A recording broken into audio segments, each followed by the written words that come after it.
Greetings everyone. Today is April 8th of 23. In this video I will uncover my fig trees in ground. And I planted these trees in 2010 on this plot. Hardy Chicago's right there. There is another one here, Stella, and then another Burns Brown turkey.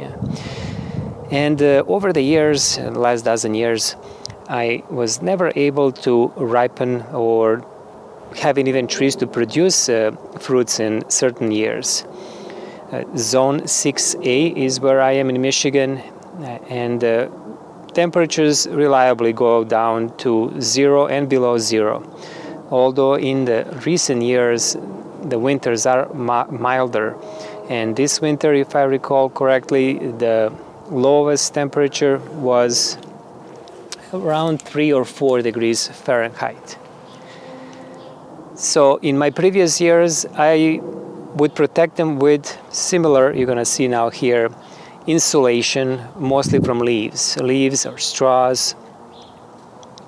And then during most of those years, I would have a greenhouse, just one of those cheap plastic cover greenhouse. This one was 8 by 12, so I could cover the whole area.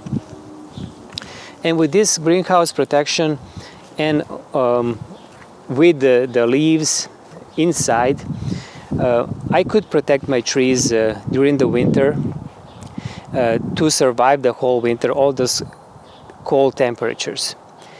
And now I am pretty confident that what kills trees, fig trees, is really not that cold temperature during the winter, if they are protected correctly.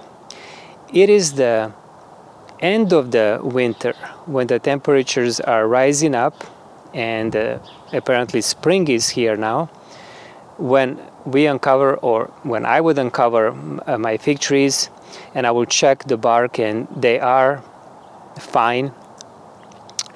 And I do a scratch test, everything's fine. It is on those sunny days like today and tomorrow, and when the trees are becoming alive and the roots are starting to send us nutrients, the water, sap through the roots into the trunk, and then starting to push for those new shoots, the tree is awakened. And during the winter, during the night, when the temperature drops to a freezing point, is when that sap full of moisture is expanding. Similar to sun scald in my fruit trees. And like my apples, I can show you an apple that has a damaged bark from sun scald, it's called. That's what is killing my fig trees. It is the end of the winter, mostly beginning of springtime like now, that I will uncover them, and then I would not protect them on the nights where the temperature will drop to the freezing point. And usually what happens in the first week after that, they don't show the damage right away, but they will show some brownings on a bark, some brown spots, areas, and they will spread to the whole cane where it is left, and then it will die back. And here is one cane that I left that I purposely did not protect this, and you can see how it is dry. And this is exactly the color that will happen to these trees that will have a damage from freezing temperatures. So what's important, if you're living in colder climates and you are protecting your trees, your fig trees, during the winter, and you create even better, this is pretty much like a minimal protection for fig trees. What I did here, I was using my these bags full of leaves that I collected from my neighbors, and I just chose few canes, and I would punch a hole. I will show you this when I uncover this up. But I was going to say, if you uncover your fig trees in the springtime, thinking that the weather is nice, be careful of those freezing temperatures at night, and you have to protect them back.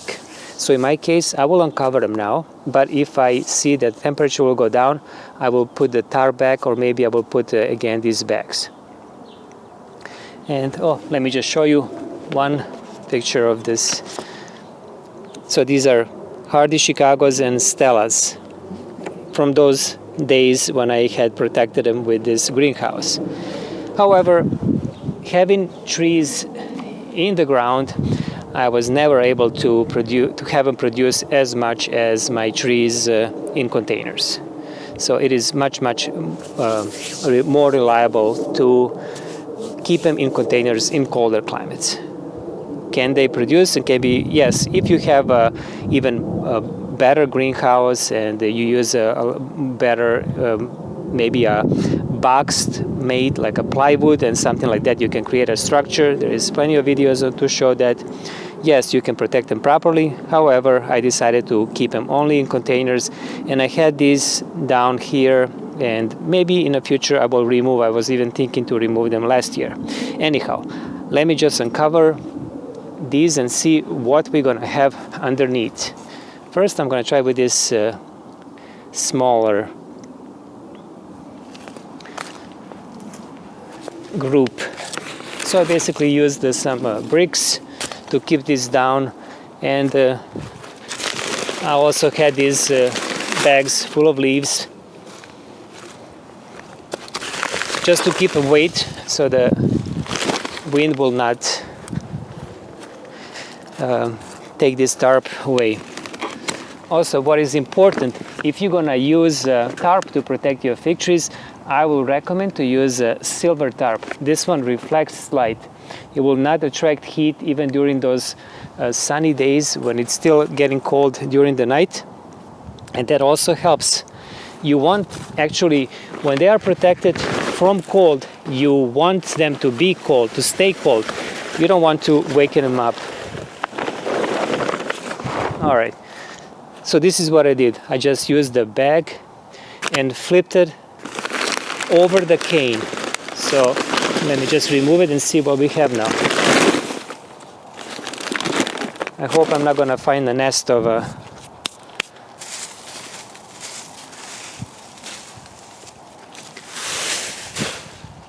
mouse or something. In my other pile, I will show you with my Desert King, I noticed chipmunk making, emerging from one of those. Okay, so this one I can tell is fine. Let me show you up close.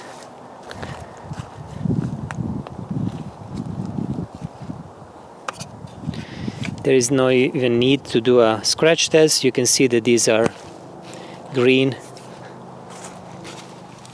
Okay. And what I'm left is only, this is a 1 feet, about 20 inches of cane. This one here, I was interested in these small branches right there, and these nodes that will produce. This one is broken, but that's okay. I will just clean this up.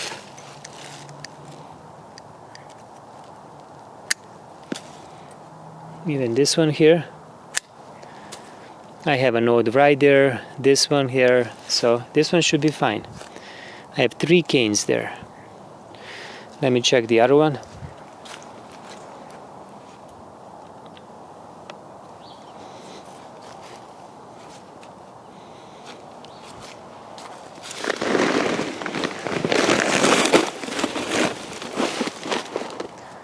Okay, this is also good.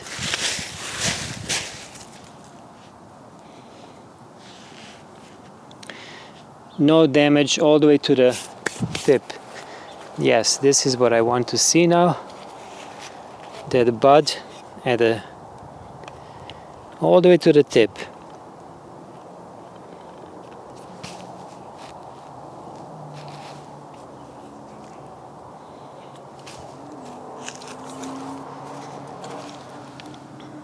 You can see how nice and plump.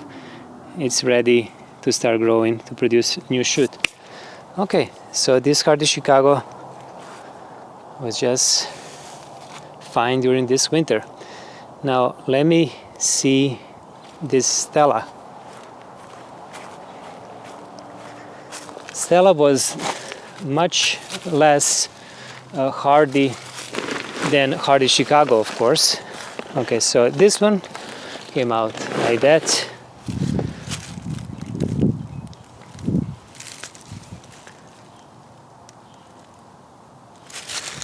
Okay, there is some damage at the top, but all the way here to the top it is good. So even Stella survived.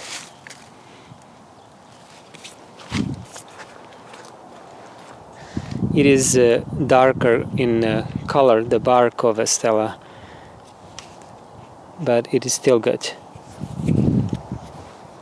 All right, now let's go to the brown turkey. Burns brown turkey, I believe. Okay. Also good. Green. All the way to the top, even this branch here, side, they're all good.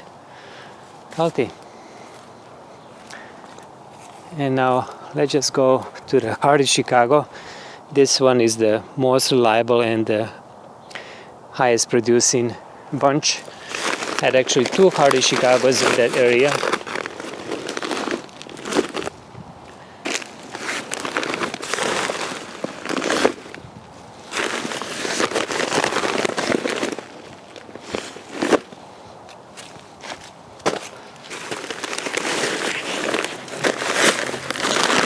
Oh, this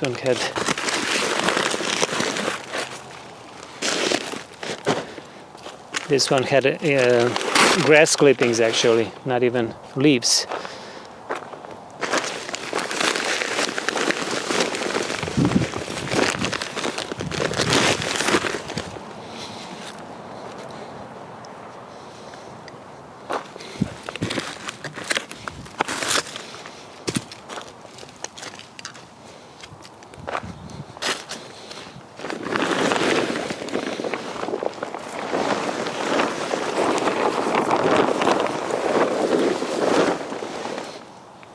All right.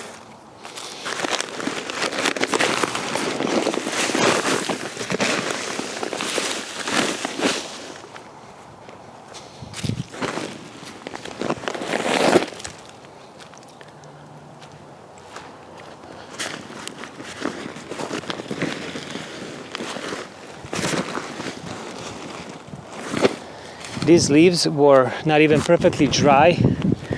They stayed in these bags, and this one was just for insulation next to it. But let me check.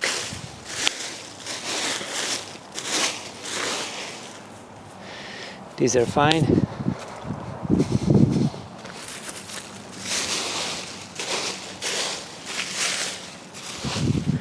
All right, they're all good. Even these on the back.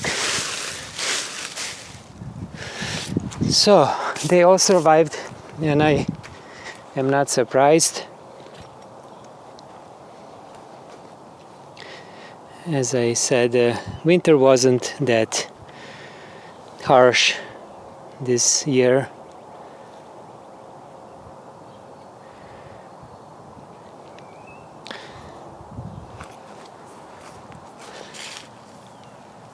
Looking good.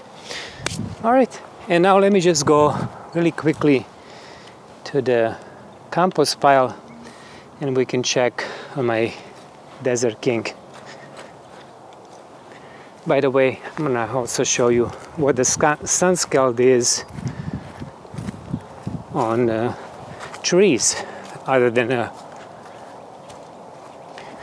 fig trees. And this is perfect example here. This is my Bramley apple, and you can see these lesions here. That's what happened also maybe, I don't know, 7-8 years ago. Same thing. The bark was damaged during those cold nights, expanded. And they also call this phenomena southwest, I guess, I'm not sure exactly, southwest something, but this is a south side.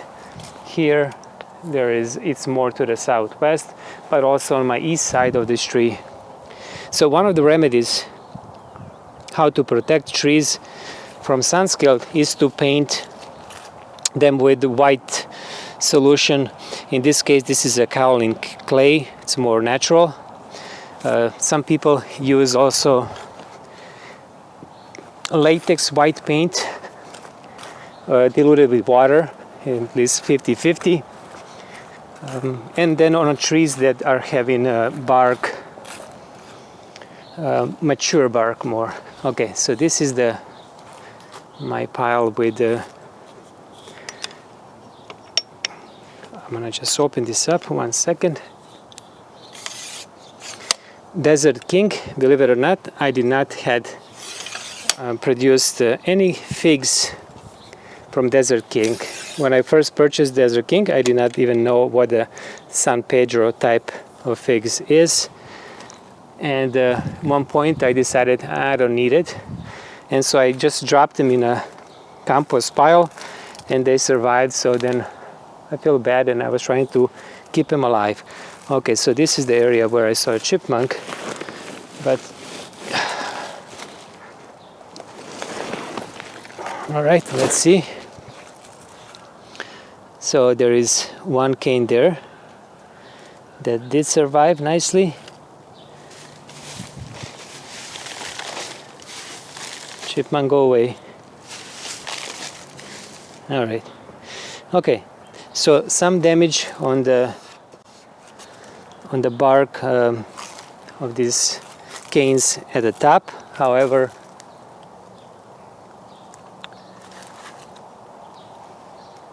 let me show you right there.